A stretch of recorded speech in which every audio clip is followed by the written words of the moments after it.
Livro do profeta Jonas, capítulo 1, do verso 1 ao verso 17, diz assim a palavra do nosso Deus.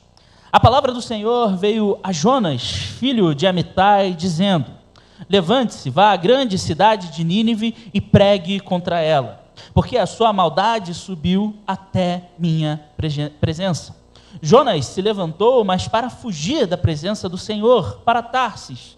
Desceu a Jope e encontrou um navio que ia para Tarsis. Pagou a passagem e embarcou no navio para ir com eles para Tarsis, para longe da presença do Senhor. Mas o Senhor lançou sobre o mar um forte vento e levantou-se uma tempestade tão violenta que parecia que o navio estava a ponto de se despedaçar. Então os marinheiros ficaram com medo e clamavam cada um ao seu Deus. Lançaram no mar a carga que estava no navio para que ele ficasse mais leve. Jonas, porém, havia descido ao porão do navio. Ali havia se deitado e dormia profundamente. O capitão do navio se aproximou de Jonas e lhe disse: o que está acontecendo com você? Agarrado no sono? Levante-se, invoque o seu Deus. Talvez assim esse Deus se lembre de nós, para que não pereçamos. Os marinheiros diziam uns aos outros: vamos lançar sortes para descobrir quem é o culpado desse mal que caiu sobre nós. Lançaram sortes e a sorte caiu sobre Jonas. Então lhe disseram: agora nos diga, quem é o culpado por este mal que nos aconteceu? Qual é a sua ocupação? De onde você vem? Qual é a sua terra? E de que povo você é? Jonas respondeu: eu sou hebreu e temo o Senhor, o Deus do céu, que fez o mar e a terra. Então os homens ficaram com muito medo e lhe perguntaram: o que é isso que você fez? Pois aqueles homens sabiam que Jonas estava fugindo da presença do Senhor, porque ele lhes havia contado. Então lhe perguntaram: o que devemos fazer com você para que o mar se acalme? Disseram isto porque o mar ia se tornando cada vez mais tempestuoso. Jonas respondeu: peguem-me e me lancem no mar, então o mar ficará calmo, porque eu sei que por minha causa esta grande tempestade caiu sobre vocês. Em vez disso, os homens remavam, esforçando-se por alcançar a terra, mas não podiam, porque o mar ia se tornando cada vez mais tempestuoso contra eles. Então clamaram ao Senhor e disseram: Senhor, rogamo-nos-te que não nos deixes perecer por causa da vida deste homem, e não faças cair sobre nós este sangue inocente, porque tu, Senhor, fizeste o que foi do teu agrado. Em seguida, os marinheiros pegaram Jonas e o lançaram no mar, e a fúria do mar se acalmou. Então, esses homens temeram muito o Senhor, ofereceram sacrifícios ao Senhor e fizeram votos. O Senhor ordenou que um grande peixe engolisse Jonas, e Jonas esteve 3 dias e 3 noites no ventre do peixe. Quero pedir que você tenha alguns instantes de oração silenciosa nesse momento. E que nessa oração você peça ao Senhor que fale contigo através da tua palavra. Depois de alguns momentos de oração silenciosa, eu estarei rompendo o silêncio e fazendo uma oração audível juntamente com os irmãos.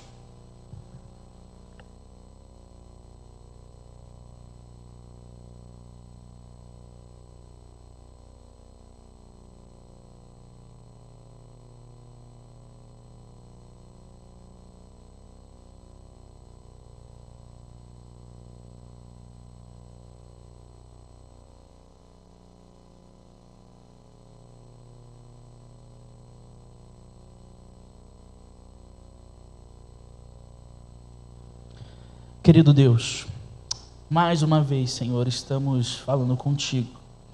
E agora pedimos que o Teu Espírito Santo fale conosco. Que o Teu Espírito Santo, ó Pai, fale conosco através da Tua palavra, através da pregação, para que assim nós sejamos cada vez mais parecidos com Jesus. Em nome de Jesus que nós oramos e pedimos. Amém. Meus irmãos e minhas irmãs, hoje na nossa igreja, hoje na nossa igreja nós vamos iniciar uma nova série de mensagens. E durante o mês de janeiro nós vamos refletir através do livro do profeta Jonas. E o tema, ou melhor, o título dessa nova série que nós vamos explorar durante esse primeiro mês de janeiro se chama Entre Nínive e Tarsis. E já já vocês vão entender o porquê desse título. Mas eu gostaria de começar essa reflexão trazendo uma frase para os irmãos e as irmãs lerem comigo. Diz assim: cada um de nós ou está na caravana para Nínive ou no navio para Tarsis, percorrendo o caminho de Deus ou o seu próprio. Essa frase, meus irmãos e minhas irmãs, é de um autor desconhecido. Nós não sabemos a autoria. Porém, o que nós sabemos é que essa frase ela é baseada na história de Jonas, do livro que nós acabamos de ler. Jonas, meus irmãos e minhas irmãs, era profeta no Reino do Norte e contemporâneo de Amós. Em dezembro do ano passado, nós encerramos a nossa série de reflexões sobre o livro do profeta Amós. Nós tivemos 9 reflexões sobre Amós. E Jonas, ele profetiza no Reino do Norte, ou seja, ele profetiza para Israel durante este mesmo período, que se dá mais ou menos no século 8 antes de Cristo. E, segundo a tradição bíblica, Jonas era um profeta muito estimado e respeitado no Reino do Norte. Jonas, ele era muito bem visto e muito bem quisto pelas pessoas enquanto ele profetizava em Israel. Olha só o contraste interessante com Amós. Enquanto Amós era rejeitado e dispensado pelas pessoas, Jonas não. Jonas era muito querido. Jonas era muito aceito naquele lugar. E por que Jonas ele era bem visto e bem aceito pelas pessoas em Israel, pelas pessoas no Reino do Norte? Porque, segundo nós lemos em 2 Reis, capítulo 14, no verso 25, ele profetizou prosperidade econômica e política para Israel durante o reinado de Jeroboão II. Olhem só, meus irmãos, vamos fazer uma breve análise. Nós acabamos de pensar, de refletir nos últimos meses sobre Amós, um profeta que não era bem quisto, um profeta que era rejeitado no Reino do Norte, que falava sobre dias problemáticos para a vida daquele povo. E agora nós iniciamos a nossa reflexão no ano de 2026, nos baseando no livro do profeta Jonas, que, ao contrário de Amós, era muito querido e profetizava prosperidade política e econômica para Israel. Só que as diferenças entre Amós e Jonas, meus irmãos e minhas irmãs, não param por aí. Por que eu digo isso? Porque, diferentemente de outros escritos proféticos, o livro do profeta Jonas não é um compilado das suas palavras. Na verdade, Jonas é um relato da sua história. Quando nós dermos continuidade às nossas reflexões, ou até mesmo na sua própria casa, ao ler a sua Bíblia, você pode observar que durante o texto bíblico, durante os 4 capítulos de Jonas, não há registro das suas palavras ali. Na verdade, há uma narrativa. O autor, o escritor do texto bíblico, não está preocupado com aquilo que Jonas tem para dizer. O autor, o escritor do texto bíblico, está preocupado com a sua história. E ele está tão preocupado com a história de Jonas, ele está tão preocupado com a vida de Jonas, meus irmãos e minhas irmãs, que ele chega a tratar o profeta de uma perspectiva negativa. Como assim de uma perspectiva negativa? O que nós encontramos no livro do profeta Jonas é a história de um profeta que trilhou o caminho da desobediência e fugiu de Deus. Mais uma vez eu chamo a sua atenção. No mês passado, nos meses passados, nós refletimos sobre a vida de um homem que foi obediência ao Senhor até as últimas consequências. Nós refletimos e pensamos sobre a vida de um homem que, mesmo que fosse rejeitado socialmente, continuou sendo fiel à palavra do Senhor. E agora nós iniciamos a nossa reflexão sobre a vida de um homem que não é conhecido pela obediência, pelo contrário, é conhecido por rejeitar as ordens divinas. Meus irmãos e minhas irmãs, o nosso objetivo, então, nessa noite, olhem só, no primeiro domingo de 2026, não é falar sobre prosperidade, sobre bênçãos, sobre sucesso, como o profeta Jonas predisse para Israel. Na verdade, o nosso objetivo, a nossa missão nessa noite, é olhar para a vida de um homem falho como nós somos, de um homem imperfeito como nós somos, e tirarmos algumas lições sobre o que significa percorrer o caminho da desobediência. Por quê? Porque muitas vezes, dentro da igreja, dentro do ambiente cristão, nós falamos dos benefícios de seguirmos a Cristo. E raramente nós falamos sobre os malefícios de não servirmos ao Senhor. É por isso que nós vamos, repito, olhar para a história de Jonas como o homem falho que ele era e tirar algumas lições sobre o que significa desobedecer a Deus. A primeira lição, então, é a seguinte: a primeira lição que aprendemos com o capítulo 1 de Jonas e com a sua história, meus irmãos, é que o caminho da desobediência é mais custoso que o da obediência. Vou repetir: o caminho da desobediência é mais custoso que o da obediência. Como nós lemos no texto bíblico, Jonas ele recebe uma ordem da parte de Deus. Deus claramente diz ao profeta que ele deveria pregar em Nínive, capital do Império Assírio, que era então um dos inimigos de Israel. E há um fato interessante sobre Nínive. Que fato é esse? Nínive, meus irmãos e minhas irmãs, era uma cidade que era muito conhecida por sua extrema violência. Os ninivitas, por exemplo, eles eram famosos por decapitar os seus inimigos e fazerem pirâmides com os crânios decapitados para mostrar toda a sua violência e todo o seu poder. Além disso, há relatos de extrema violência, extrema crueldade no que dizia respeito ao trato com os seus inimigos. Ou seja, é por conta dessas coisas que Deus vai dizer ao profeta Jonas que a maldade de Nínive havia chegado até ele. Porém, meus irmãos, ao receber a missão divina, ao receber a missão do Senhor, nós não vemos Jonas cumprindo aquilo que havia sido pedido a ele. Nós vemos Jonas fugindo da ordem de Deus. Ao invés de se dirigir a Nínive, a cidade assíria, Jonas ele se direciona para Jope e embarca em um navio com destino a Tarse. É basicamente dizer que Jonas ele estava indo no extremo oposto de onde Deus havia mandado ele ir. É como se Deus tivesse mandado Jonas ir para o sul e ele estivesse indo para o norte. É como se Jonas estivesse mandando ele ir, talvez, para Ponta Grossa e ele indo numa região extremamente contrária.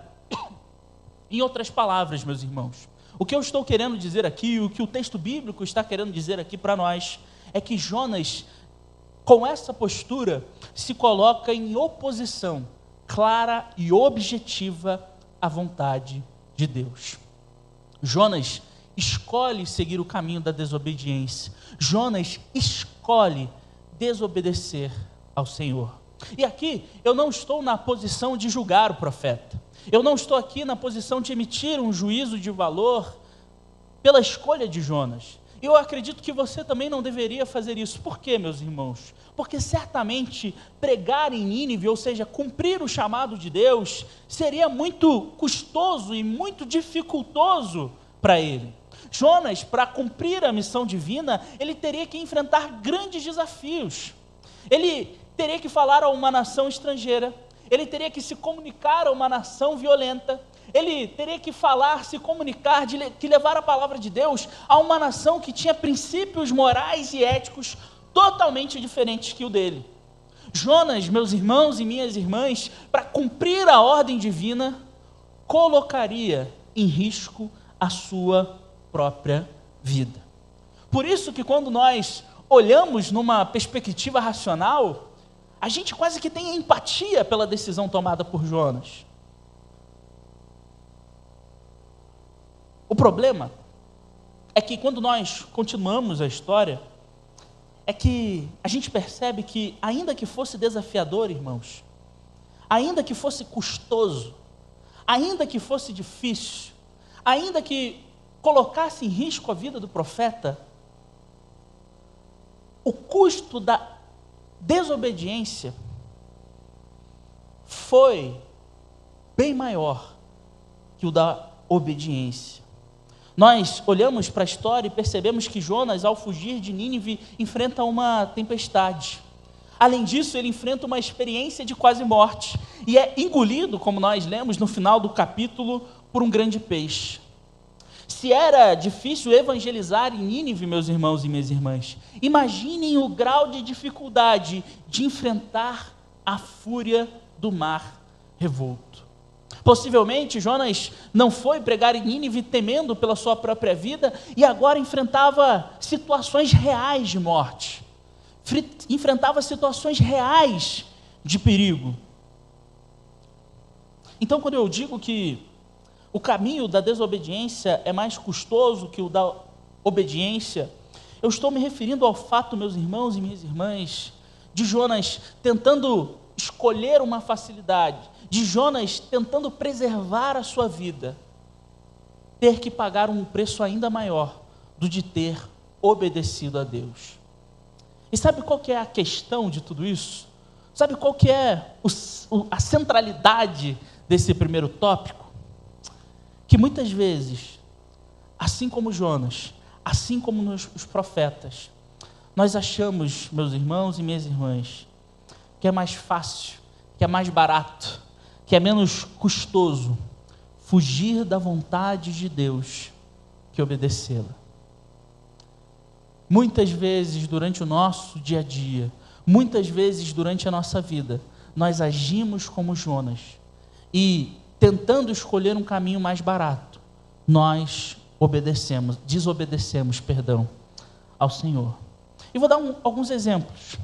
Por exemplo, é fácil, é barato, não é custoso vir assiduamente e frequentemente à igreja? Obviamente que não. Nós temos as nossas dificuldades. Muitas vezes nós estamos cansados de uma semana trabalhosa, muitas vezes nós estamos com os nossos filhos extremamente agitados, muitas vezes nós brigamos com a nossa esposa, com o nosso cônjuge. Outra pergunta: é fácil, é barato, é menos custoso ter uma vida de oração? Não, orar é extremamente difícil. Quem nunca às vezes tentou tirar 5 minutos para orar, principalmente quando se tem filho em casa e não escutou aquela batidinha na porta? É difícil orarmos, irmãos e irmãs. Será que é fácil, é barato ler a Bíblia diariamente? Não há dificuldade em ler a Bíblia? Sim, há dificuldades. Muitas vezes, como eu disse, nós enfrentamos jornadas altas de trabalho e quando nós chegamos do fim do dia nas nossas casas, nós não temos mais energia para meditarmos na palavra do Senhor. É fácil, meus irmãos, é simples, é barato, não é custoso seguir a Cristo? Não, seguir a Cristo, pelo contrário, é muito difícil. É extremamente difícil nós vivermos de acordo com a ética do reino. Nós não podemos dizer que há facilidade quando nós tratamos do Evangelho. Se portar diariamente dentro daquilo que o Senhor estabelece para nós, vai exigir muito de cada um, de cada uma que está aqui. Todavia, eu também quero perguntar a vocês, trazendo esse exemplo. Ainda que tudo isso que eu disse tenha um alto custo, ainda que tudo isso que eu falei exija algo de nós, será que o preço de servirmos ao Senhor não é menor do que o de não servi-lo? Ainda que tudo isso que eu descrevi aqui seja extremamente difícil, meus irmãos e minhas irmãs, quando nós não seguimos a Deus, nós pagamos um preço ainda maior. Eu quero dar alguns exemplos aqui disso. Pense comigo. ainda que servir a Deus seja muito difícil, ainda que servir a Deus seja muito dificultoso, ainda que servir a Deus seja muito custoso, será que é possível nós mensurarmos o custo, nós mensurarmos o preço de nós termos como único propósito de vida a satisfação própria? Como assim, Lucas? Eu estou dizendo aqui para vocês que obedecer ao Senhor vai exigir muito de nós. Mas será que nós conseguimos calcular, meus irmãos e minhas irmãs, muitas vezes nós não escolhermos servir ao Senhor e termos objetivos fúteis na nossa vida? Imaginem uma pessoa que durante toda a sua existência, toda a sua caminhada, correu atrás de coisas, de pessoas, unicamente para satisfazer os seus próprios desejos. Será que a gente consegue mensurar o quanto que essa pessoa não pagou, ou pagou por não ter investido em coisas eternas? Será, meus irmãos e minhas irmãs, que nós conseguimos mensurar o custo de ganhar o mundo inteiro e perder a própria alma? De nós deitarmos à noite no nosso travesseiro e não termos a certeza de que estaremos com o Senhor no dia de amanhã? Será que nós conseguimos medir o preço dessas coisas? Será, meus irmãos, que nós conseguimos mensurar o custo, mensurar o preço de não possuirmos um relacionamento genuíno com Jesus? Será que nós conseguimos, meus irmãos e minhas irmãs, mensurar o custo, mensurar o preço de termos um vazio interior dentro de nós? Para finalizar esse tópico, eu estou querendo dizer para você, o caminho da obediência tem um custo para nós. Eu não vou mentir, eu não vou enganá-lo, mas ainda que o caminho da obediência tenha um custo alto, saiba, o caminho da desobediência tem um custo ainda maior. Ainda que paguemos certo preço por servirmos a Deus, nós temos que ter ciência de que não obedecê-lo e não servi-lo vai exigir ainda mais de nós. O custo da obediência, meus irmãos, seria alto para Jonas. Só que desobedecer a Deus foi um custo ainda maior. Que a gente possa então optar, ainda que seja difícil, em obedecer ao Senhor. Mas há uma segunda lição que eu quero destacar nesse texto bíblico. E que lição é essa? É que além de o caminho da desobediência ser mais custoso que o da obediência, como eu falei, ele gera, meus irmãos e minhas irmãs, consequências negativas para os que estão à nossa volta. Notem que por mais que Jonas tenha escolhido individualmente desobedecer a Deus, outras pessoas sofreram com os desdobramentos de sua decisão. No texto, Jonas escolheu sozinho, por conta própria, fugir do Senhor. Mas ao fazer isso, outras pessoas encararam as consequências. A gente precisa lembrar que os marinheiros do navio em que Jonas estava tiveram prejuízos materiais, tiveram prejuízos físicos, tiveram prejuízos emocionais e tiveram também, meus irmãos e minhas irmãs, prejuízos psicológicos por responsabilidade de Jonas.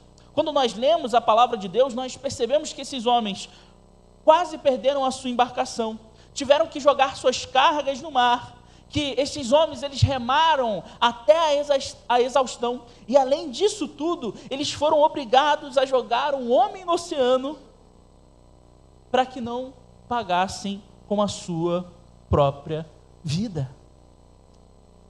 Olha como isso é importante, irmãos. O que nós estamos entendendo aqui é que quando nós desobedecemos ao Senhor, outros sofrem com a nossa escolha. Para ser mais claro, mais objetivo, o que eu estou dizendo aqui é que há uma dimensão coletiva do pecado, há uma dimensão coletiva da desobediência que nós não podemos ignorar. Todas as vezes que nós desobedecemos a Deus, pessoas também são prejudicadas. Outros são prejudicados. Não dá para nós dizermos, minha escolha, minha consequência e minha responsabilidade. Portanto, sempre que optarmos por desobedecer ao Senhor, a gente tem que pensar. Pensar o quê? Quem lidará comigo com as consequências da minha desobediência? Quem será corresponsável do meu ato de desobedecer a Deus? Quem está no raio de ação da minha desobediência? Sabe por quê, meus irmãos? Por que é importante nós fazermos esse auto-questionamento? Porque a gente começa a aprender com Jonas, e nós começamos a aprender com esse primeiro capítulo, que a obediência é um ato de amor. É um ato de preservação com aqueles e aquelas que estão à nossa volta. Significa que quando nós dizemos que nós amamos uma pessoa, nós estamos preocupados se estamos obedecendo a Deus.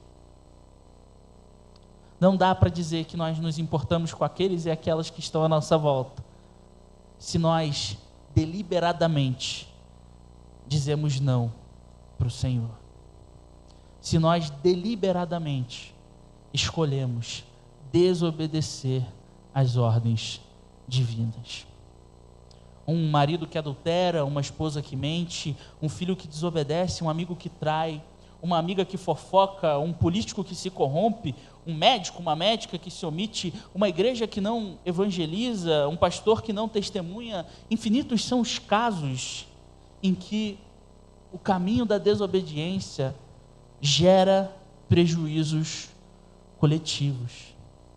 Quantas pessoas que nós não conhecemos que dizem que não vão à igreja porque foram magoadas e machucadas pelos outros, porque não viram no comportamento do outro o testemunho de obediência necessário? Nós devemos sempre lembrar que se nós desobedecemos a Deus, outras pessoas sofrem com a nossa escolha. Por fim, a terceira e última lição que nós aprendemos com o capítulo 1 de Jonas, que nós aprendemos com a vida do profeta, e eu acredito ser essa a lição mais importante dessa noite. A lição é: por mais que trilhemos, irmãos e irmãs, o caminho da desobediência, não há possibilidade de fugirmos da presença de Deus. Como essa lição é importante, eu vou repetir. Por mais que trilhemos o caminho da desobediência, não há possibilidade de fugirmos da presença de Deus. E por que eu digo isso? Quando nós olhamos para esse primeiro capítulo de Jonas, nós encontramos alguns detalhes curiosos na história do profeta. Primeiro, quando ele decide fugir da presença de Deus e vai a Jope, o texto bíblico nos informa que facilmente ele encontra um navio com destino a Tarsis. Ele foge do Senhor, chega no porto e encontra um navio saindo diretamente para onde ele queria ir. Além disso, nós lemos também no texto bíblico que, coincidentemente, Jonas tinha dinheiro suficiente para pagar a sua passagem. Nós hoje temos uma facilidade que as pessoas na antiguidade não tinham. Então chama a atenção o fato de Jonas chegar com a quantia exata para comprar aquela passagem. Tudo, meus irmãos e minhas irmãs, parecia caminhar para que Jonas tivesse sucesso na sua fuga. Não à toa, nós lemos também que ele dormia tranquilamente no porão da embarcação. Ou seja, não somos somente nós que estamos enxergando isso. Jonas, naquele tempo, também pensava que havia conseguido fugir de Deus. O problema, meus irmãos, é que Jonas, ele não contava com a insistência do Senhor. Deus, ele é insistente com os seus. Deus, ele não desiste dos seus filhos e das suas filhas. E nesse tópico eu queria trazer para vocês uma poderosa afirmação de um teólogo que se chama Arnold G. Pisker, que ele fala sobre essa passagem da história de Jonas. Olha o que ele diz, meus irmãos e minhas irmãs, e vejam como essa afirmação do teólogo é poderosa. Deus não revoga seu chamado, nem muda seu propósito para com os homens. Também não desiste facilmente daqueles a quem chama para deixá-los na desobediência. Ele procura, por todos os meios, trazê-los de volta para os seus caminhos. No caso de Jonas, Deus encerrou os ventos nos seus punhos e mandou ao mar um grande vento, de forma que houve uma grande tempestade que ameaçava despedaçar o navio. Meus irmãos e minhas irmãs, percebam que ainda que Jonas tenha fugido da presença do Senhor, Deus não poupou esforços para alcançá-lo, e moveu céus, terras e mares para que Jonas corrigisse a sua rota, para que Jonas saísse do caminho da desobediência. E por que isso é importante? Porque grande parte daqueles e daquelas que vagam no caminho da desobediência acreditam que não há possibilidade de correção, acham que não há mais jeito, que não há como corrigir os seus caminhos. Ou outros que também vagam pelo caminho da desobediência pensam que de alguma maneira poderão viver tranquilamente distantes do Pai. Só que o que a gente aprende no livro de Jonas, o que nós aprendemos com a história do profeta, é que Deus é insistente. Ele vai atrás dos seus filhos e das suas filhas, ainda que estes queiram se afugentar dele.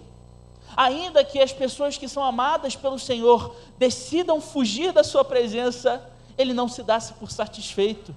Ele vai atrás. Ele insiste. Na última semana, o pastor Rodrigo citou o poema de Roberto Pompeu de Toledo, que falava em um dos seus trechos sobre o milagre da renovação. Hoje, meus irmãos e minhas irmãs, no primeiro domingo de 2026, nós temos a possibilidade de experimentar esse milagre que o pastor Rodrigo nos falou na semana passada. Como assim? Por que nós temos a possibilidade? Porque talvez em 2025, no ano passado, você tenha peregrinado pelo caminho da desobediência. Talvez, assim como Jonas, você tenha fugido de uma ordem clara e objetiva de Deus para a sua vida. Talvez você esteja se afugentando do Senhor nos últimos meses, nas últimas semanas, nos últimos dias. Talvez, meus irmãos e minhas irmãs, nós estejamos navegando em águas distantes daquelas que o Senhor quer que nós naveguemos. Se um desses for o seu caso, for o nosso caso, nós temos que ter claro e objetivo na nossa mente que Deus está movendo céus, terras e mares, para que os seus voltem ao centro da sua vontade. Deus, meus irmãos, não está acomodado e nos vendo andando distante do seu caminho. Inclusive, possivelmente os últimos acontecimentos da nossa vida, os últimos dias do ano que se encerrou e os primeiros dias do ano que se iniciam, sejam atos divinos, para que a gente volte ao caminho da obediência. Talvez a sua presença nessa noite, ouvindo essa palavra, seja um sinal de que Deus está fazendo de tudo para que você volte a obedecê-lo, meus irmãos e minhas irmãs. Só que, antes de encerrar, eu queria fazer um alerta. A nossa mudança de rota, meus irmãos e minhas irmãs, deve ser urgente. Se você de alguma maneira se identificou com essa situação de desobediência, de alguma maneira você se identificou com esse caminho de desobediência, volte para o centro da vontade de Deus. Sabe por quê? Senão há o risco de nosso retorno ser brusco, como o de Jonas foi.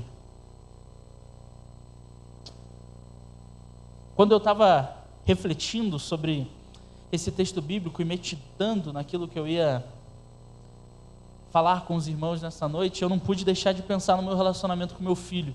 E eu acho que muitos pais vão entender o que eu estou querendo dizer. Muitas vezes, por amor, a gente precisa corrigir os nossos filhos bruscamente. É ou não é? Quem aí nunca falou para o filho assim, deixa cair, que só caindo ele aprende? Eu acredito, irmãos e irmãs, que às vezes Deus faça isso com a gente. Deixa ele ir. Deixa ele pegar o barco para Tarsis. Deixa ele dormir tranquilamente, ele vai ter que passar pela tempestade, ele vai ter que ser engolido por um peixe, para voltar para o caminho da obediência. Que a gente não escolha o caminho difícil, que a gente se arrependa, que a gente creia no Senhor e que a gente volte a obedecê-lo. Eu não sei o que Deus exige de você. Muitas vezes essa obediência ao Senhor é muito pessoal, mas coloque como uma das metas para 2026, obedecê-lo.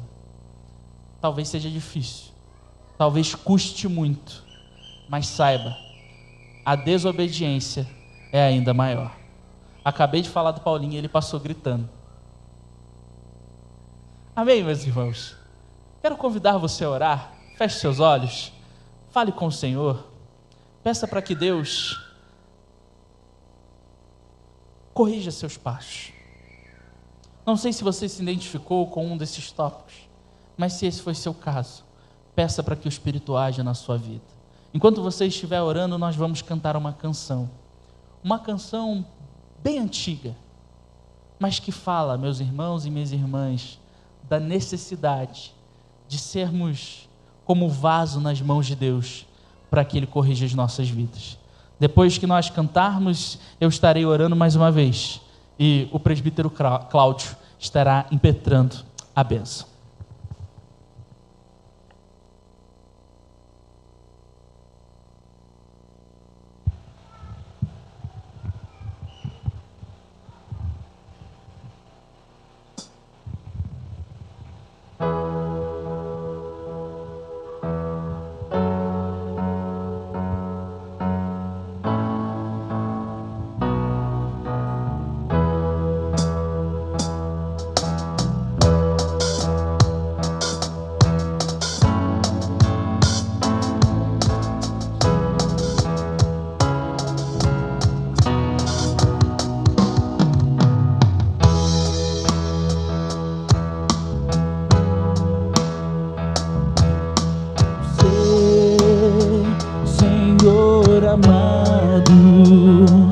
Como um vaso nas mãos do olheiro, quebra minha vida e fazer de novo.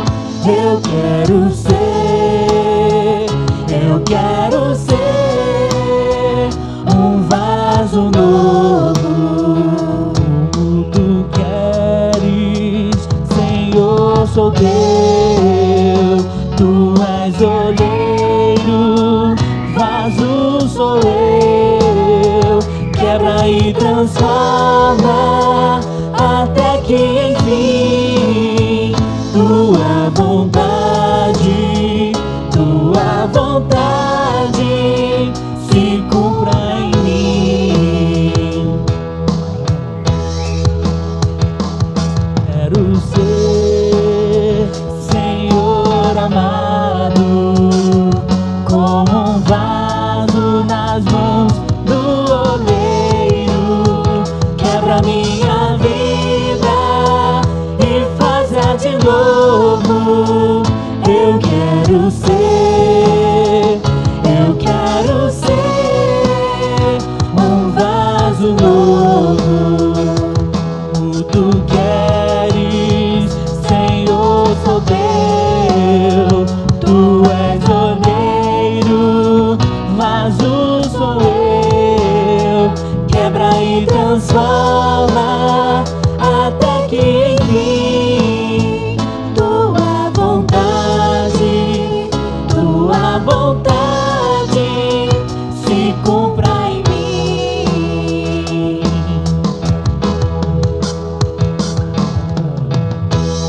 Senhor Deus, que o Senhor, ó Pai, através do Teu Espírito, corrija os nossos passos.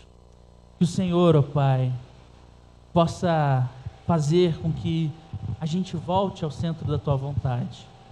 Que, ainda que seja difícil, nós possamos obedecê-lo. Que ainda que seja custoso, nós possamos, ó Pai, acatar a Tua ordem.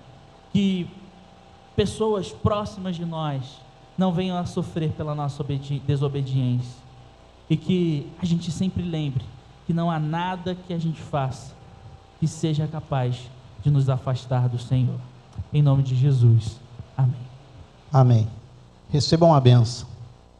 Que a graça do nosso Senhor e Salvador Jesus Cristo, o amor do nosso Deus e eterno Pai, a comunhão e as consolações do Espírito Santo de Deus estejam com todos vós, não somente hoje, mas durante toda esta semana, durante todo este ano que se inicia de 2026 e para toda a eternidade. Em nome do Pai, do Filho e do Espírito Santo. Amém e amém. Uma boa semana a todos, que Deus os abençoe e protejam de todo mal. Amém. Inocente, e se do barro em tuas mãos sai algo bom. O que dizer da obra terminada? Esse prazer que tu tens em mim me dá prazer em te deixar contente. Meu tempo é hoje, não está longe. O dia que será pra sempre. Quem é este Rei da Glória? O Senhor dos Exércitos, poderoso nas batalhas. Ele é o Rei da Glória. Quem é este Rei da Glória? O Senhor dos Exércitos, poderoso nas batalhas. Ele é o Rei. Oh, oh,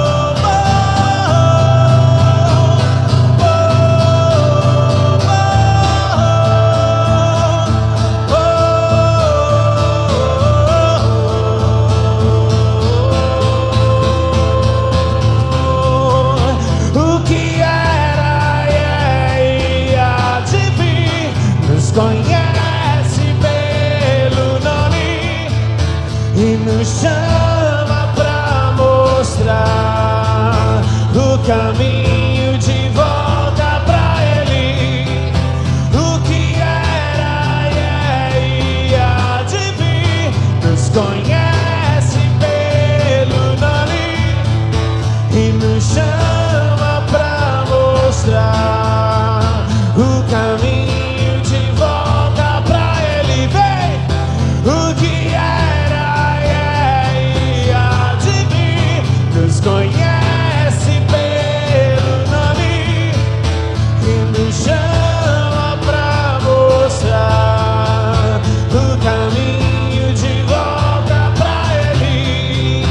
O que era e há de vir, nos conhece pelo nome e nos chama pra mostrar o caminho de volta pra Ele. O que era e há de vir,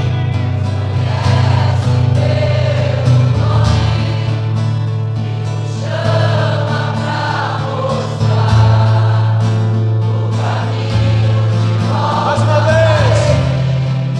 O que era e há de vir, conhece pelo nome e nos chama pra mostrar o caminho de volta.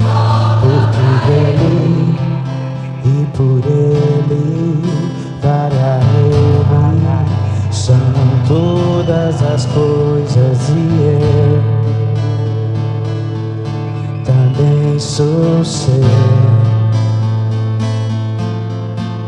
Porque dele e por Ele, para Ele são todas as coisas e eu também sou seu, também sou seu. Vem.